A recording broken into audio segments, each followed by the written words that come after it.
கிறிஸ்துவுக்குள் பிரியமான சகோதர சகோதரிகளே, இயேசு கிறிஸ்துவின் இனிய நாமத்தில் உங்களை மனதார வாழ்த்துகிறேன். இந்த புதிய மாதத்தில் வாக்குத்தத்த செய்தியின் மூலம் உங்களை சந்திப்பதில் மகிழ்ச்சி அடைகிறேன்.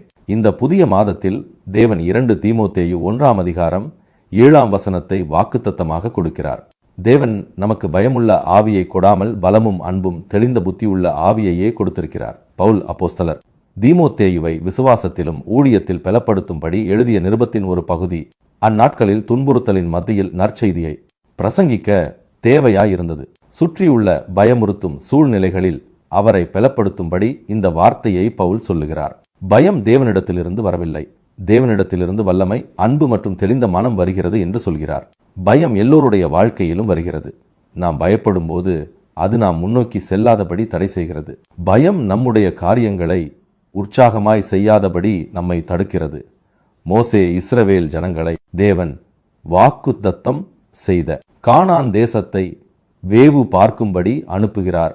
வேவு பார்க்க போய் வந்த நபர்களில் 10 பேர் துர்செய்தியை பரப்பி இஸ்ரவேல் ஜனங்களுக்குள்ளே பயத்தை வருவித்தார்கள். அவர்கள் சொன்ன அவிசுவாசமான வார்த்தைகள் அவர்களுக்கு பயத்தை உருவாக்கியது.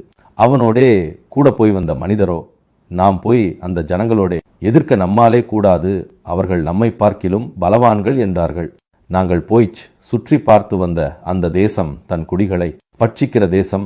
நாங்கள் அதிலே கண்ட ஜனங்கள் எல்லாரும் மிகவும் பெரிய ஆட்கள்.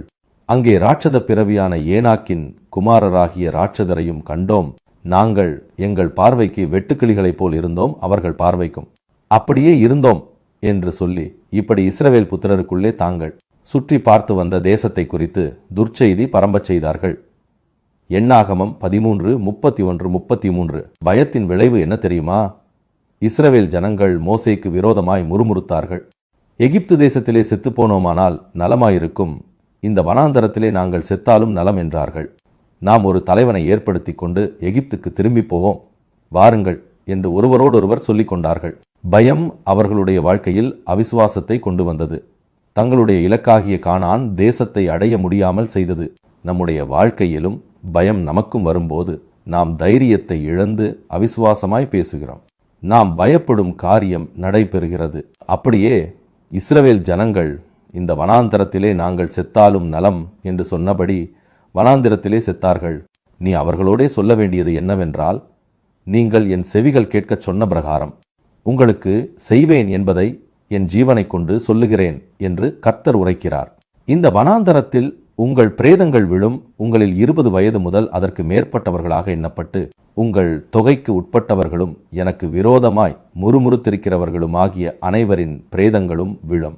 எப்புன்னேயின் குமாரன் காலேபும் நூனின் குமாரன் யோசுவாவும் தவிர மற்றவர்களாகிய நீங்கள் நான் உங்களை குடியேற்றுவேன் என்று ஆணையிட்டு கொடுத்த தேசத்தில் பிரவேசிப்பதில்லை.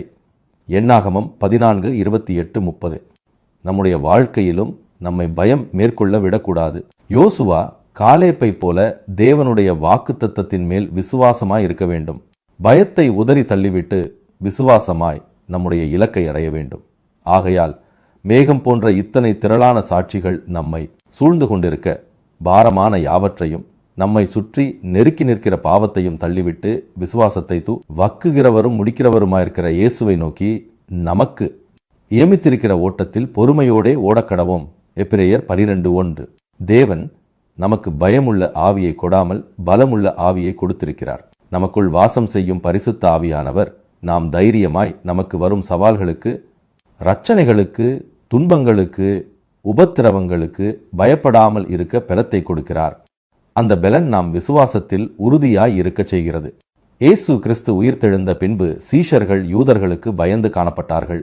வாரத்தின் முதல் நாளாகிய அன்றைய தினம் சாயங்கால வேளையிலே சீஷர்கள் கூடியிருந்த இடத்தில் யூதர்களுக்கு பயந்ததினால் கதவுகள் பூட்டியிருக்கையில் இயேசு வந்து நடுவே நின்று உங்களுக்கு சமாதானம் என்றார். யோவான் 20:19. ஆனால் அவர்கள் பரிசுத்த ஆவியின் பலத்தினால் நிரப்பப்பட்ட போது அவர்கள் தைரியமாய் காணப்பட்டார்கள். யூதர்கள் இயேசுவின் நாமத்தை குறித்து பேசக்கூடாதென்று பயமுறுத்தினார்கள்.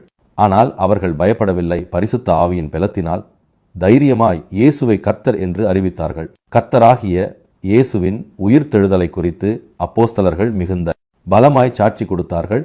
அவர்கள் எல்லார் மேலும் பூரண கிருபை உண்டாயிருந்தது. அப்போஸ்தலர் 4:33.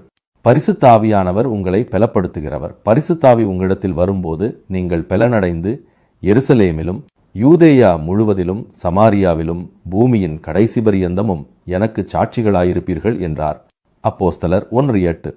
நீங்கள் இப்பொழுது தனியாக அல்ல, உங்களுக்குள் வாசம் பண்ணும் பரிசுத்த ஆவியானவர் உங்களோடு இருக்கிறார். அவர் உங்களுக்கு எந்த ஒரு தீங்கும் நடக்க விட மாட்டார். அவர் உங்கள் விசுவாசத்தை பெருகச் செய்து உங்களை பலப்படுத்துவார். அவர் உங்களோடு இருந்து செய்கிற காரியம் பயங்கரமாய் இருக்கும். பரிசுத்த ஆவியானவர் உங்களுக்கு தெளிந்த புத்தியை கொடுக்கிறார்.